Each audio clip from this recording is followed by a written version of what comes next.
In the spirit of an unfinished hairstyle, I'll start with the ones I didn't finish. The first one is In an Ocean of Night. This one I started on like the last day of February, which can go on a whole rant about how we need to redo that. We just need to start over. Everything, like from this entire society, everything, just start over. Oh my god, including the calendar, because this is ridiculous.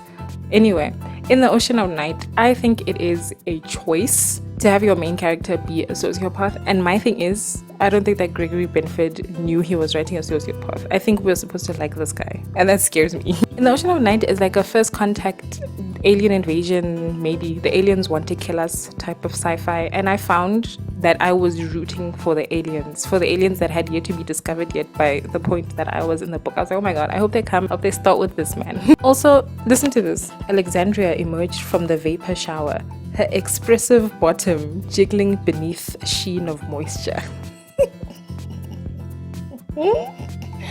Oh my god. Imagine writing that and imagine leaving that in. The endorsement on the cover made me laugh. It was so funny. It said a major novel. That should have told me everything I needed to know. Noumenon.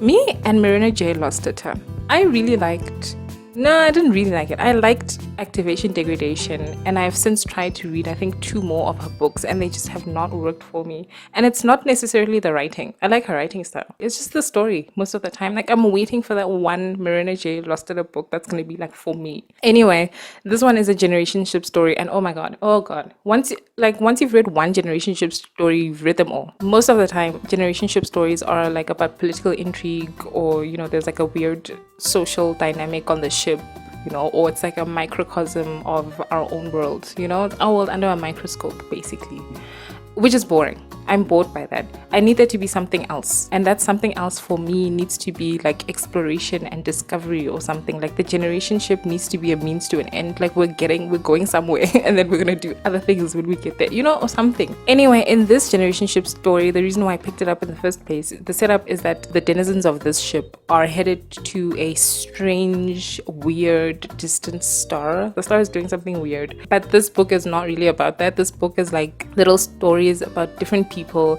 in different generations of the ship, like told in vignettes. It's not like a big plot ideas, interesting ideas book. It's a character book.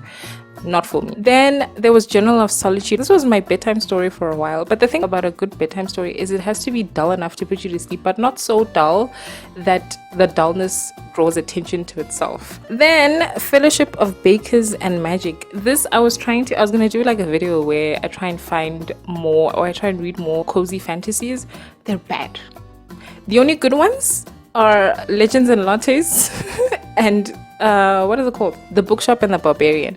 But The Bookshop and the Barbarian is a parody of a cozy fantasy. I think it's ahead of its time. People don't like that book. I think when this specific subgenre has like kind of matured a little bit, people will appreciate that book more for the parody it is.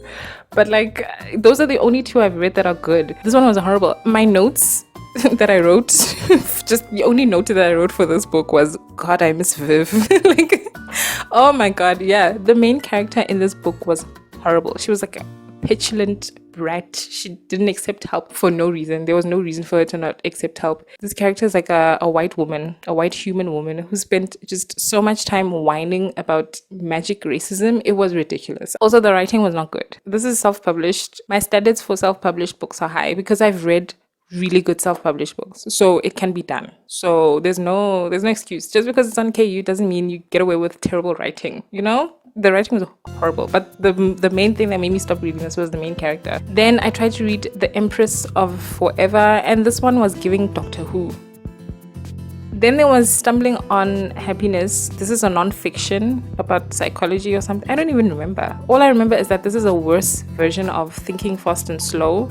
This was very repetitive, a very repetitive book. And the author of this book is like very quippy, like making little jokes, little quirky jokes. If that's your thing, that's your thing. It's not me. I prefer my non-fiction to be a little bit dry. The type of humor I like in non-fiction is like is what I call professor humor, where it's like somebody who is usually very serious And when they tell a joke, you're not sure if they're joking or not. But whatever. The actual reason why I stopped reading this was I saw a very dodgy source. He cited or referenced a very, very dodgy source to support one of his points. And I was like, wait. And that's when I lost trust in the book completely. So I was like, wait, do I have to like go back now and check all of his sources? You know, I don't want to do that. Like, I'm a professor, I'm marking a thesis. Like, I should not in my mind be thinking, okay, if they can cite this as a source, what other bullshit is this person willing to cite to make a point? Now I have to go through the references and read them myself. And like, I'm not well versed in reading psychology papers. I don't know what a good p-value is for psychological studies. You know, like what's a good sample size for psychology? You know, like I don't know. So that's when I stopped. I was like, if I can't trust you, then nah. Then I'm out of here. Then I tried to read Anti-Ice by Stephen Baxter, my on-again, off-again boyfriend. This one is a first-person historical science fiction or like an alt history, I think. And it's just like aggressively not for me. Just all of those things that I just said, wow, everything in that sentence is not for me. This reminded me a lot of a book I tried to read 10 plus years ago. I don't even remember. Diamond Age by Neil Stephenson. Similar vibes. I also did not like that one. Just not for me. I think I have to accept the fact that I've read every Stephen Baxter book that I will possibly like. I think the ones that are left over for a reason, and I need to, we need to end this relationship.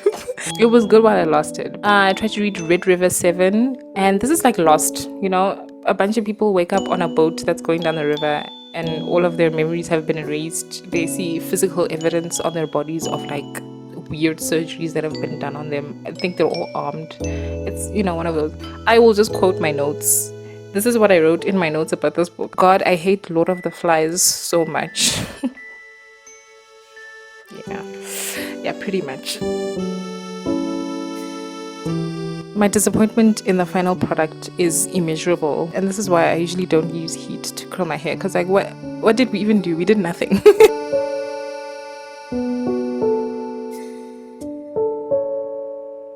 Anyway, these are some of the books that I did finish this month. The other ones will be in videos or are in videos, You know how it is. Bitterbun by Ann Aguirre, another one of my on-again, off-again girlfriends.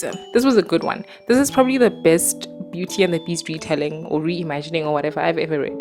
It was really good. I think the romance was cute. It's not really the dynamic that I like or am looking for, but it was very cute. There was no like weird abusive stuff going on in this. It was cute. Could have done without the magic, but it is a fantasy, so it's like complaining about spaceships in a science fiction, like come on. Speaking of fairy tale reimaginings, The Merry Spinster, this is a short story collection, 2 or 3 just really brilliant, amazing stories. The rest are like very forgettable, and a lot of them just don't make any sense if you don't know what specific fairy tale, or in one case Bible verse the stories are referencing. That was my case for a lot of them. I've forgotten so many of them. These were very like grim and darkly funny, like just genuinely funny. Some of them also had like a fun spin as well, and I think the writing was great. The writing was gorgeous. This is just right up my alley. I love a good fairy tales but for adults moment. Then I read a reader's manifesto, and I love this. I love a good essay. This is a very funny, like long essay about the uncritical way in which the literary press engages with literary fiction. The examples in the book are hilarious, like so funny. This is very much like the Emperor has no clothes moment, but from 20 years ago, which still applies today. You ever flip through like a big award-winning book? The gimmick is usually like no punctuation or something, like long run-on sentences. James Joyce needs to go to jail for what he has done to all of us, and it's like the book is going out of its way to not be entertaining, lest it not be taken seriously. Burnout, and this is a self-help book, could have been like a good long essay in like a Cosmo magazine or something. I don't know what's a good women's magazine. I actually don't know. This is a very, very compassionate book about stress, about dealing with stress, exercise, physical contact with people you love and trust, imagining bludgeoning to death the people who are causing you the stress, amongst other things. But that's basically it. Like, this has actually genuinely helped me. Then I also read The Darcy Myth. This one was also another book that could have been a nice long essay, but this one I read to answer the questions I had in one of my videos about, you know, romance novel dynamics and stuff, and it did answer those questions. And now I see Darcy and Lord Byron everywhere. I see them everywhere. I think Jane Austen should also be jailed for her crimes, for everything she has done to us. This was a decent book. I almost want to say too much Jane Austen, but like, that's silly. Then finally, as a palate cleanser, I read The Laird's Bride, and this is a very sweet, short marriage of convenience romance between two very sweet people. It's very cute. Like, this is just so cute. And that is it. Those were some of the books, but you know, I'm gonna curl my hair again. You know what? I'm just gonna put it up. Who cares?